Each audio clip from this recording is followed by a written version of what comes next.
En México, la radio ha sido desde hace décadas un medio poderoso, una herramienta capaz de conectar a comunidades dispersas y, en muchos casos, a aquellos que no tienen otra forma de hacerse escuchar. Dentro de este vasto espectro radiofónico, las radios comunitarias e indígenas juegan un papel crucial, llevando las voces y las historias de los pueblos a los oídos de su gente. Estas radios no buscan ganancias comerciales, su objetivo es mucho más grande: proteger y difundir las culturas y derechos de sus comunidades. Sin embargo, la lucha por el aire no ha sido fácil. Yo soy Ángel Reinel y esto es Ondas en Disputa.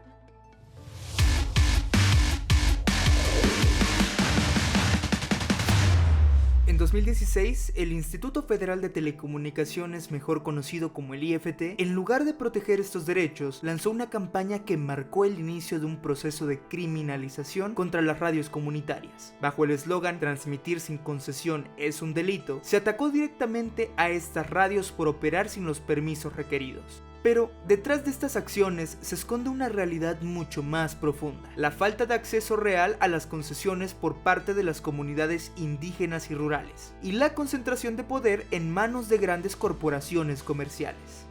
El IFT, que debería ser el garante de una distribución equitativa del espectro radioeléctrico, ha otorgado a las radios comunitarias apenas el 10% del espectro disponible, mientras que las grandes empresas y el sector gubernamental se quedan con la mayor parte. ¿Es esto realmente equitativo? La respuesta es evidente.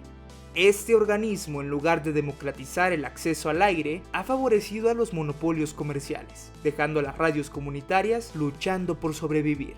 Dos hechos en particular en marzo de 2016 dejaron en claro esta postura del IFT. En primer lugar, el Pleno del Instituto aprobó una disposición que reducía la separación mínima entre estaciones de radio en frecuencia modulada a 400 kHz. Aunque en apariencia esto podría favorecer a más concesionarios, en la práctica esta reducción benefició a los operadores comerciales y dejó a las radios comunitarias fuera del juego. En segundo lugar, pocos días después, el IFT, en colaboración con la Procuraduría General de la República, cerró 4 radios comunitarias en Tlaxiaco, Oaxaca, y arrestó a 2 comunicadores indígenas, marcando un precedente de represión. Las radios allanadas no representan una amenaza para nadie. Su propósito era servir a sus comunidades, pero el mensaje del IFT fue claro: el espectro pertenece a quienes puedan pagarlo. Y las comunidades indígenas lamentablemente no están en esa lista de beneficiados. Mientras tanto, las grandes empresas de radiodifusión siguen acumulando poder. Empresas como Televisa y TV Azteca, con los recursos para pagar concesiones y obtener jugosos contratos de publicidad, siguen disfrutando de un acceso privilegiado al espectro.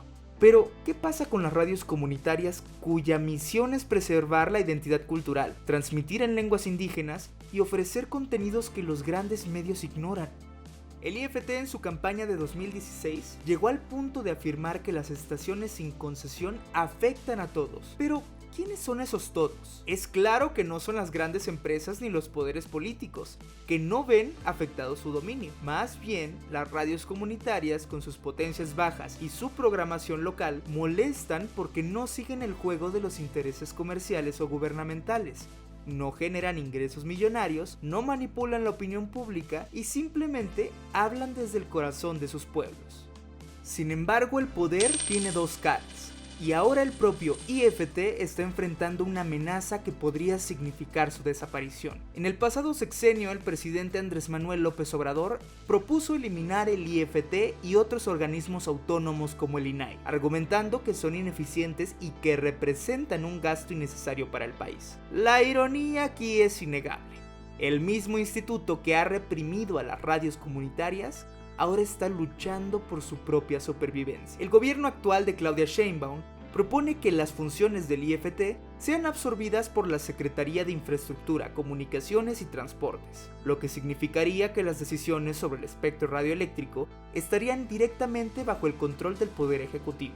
Este cambio podría tener graves consecuencias, no solo para las radios comunitarias, sino para todo el ecosistema de telecomunicaciones en el país.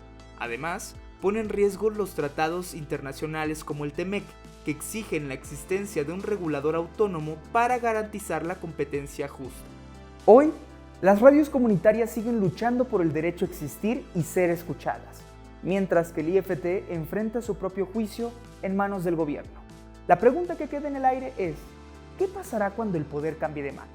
¿Serán las radios comunitarias finalmente escuchadas o se enfrentarán a nuevas formas de represión bajo un control aún más centralizado? Lo que es claro es que en esta batalla por el espectro, los más vulnerables siguen siendo aquellos que no buscan enriquecerse, sino preservar sus identidades, sus historias y sus derechos para que no muera la flor de la palabra.